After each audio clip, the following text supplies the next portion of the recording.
the green shirt. Okay, we're going to try and put your picture up on a bass with these Blakemore lures caught. These hooks are universal. They're good for live bait. They're good for artificial worms. They're even good for sticking in your finger. Okay, come on now. We got. You can clamp the barbs down, and you're going to have just a barbless hook.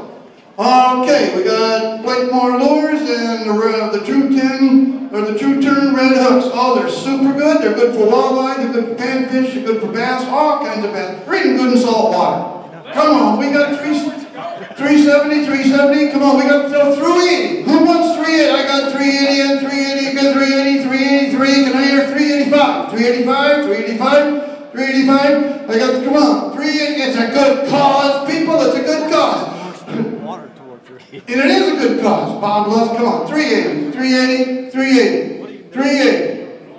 380 going once, 380 going once. This is your last chance. This is the last chance to help the South Dakota State University students. It's a good cause. You're going to help with, here, 380. Okay, sold at 380.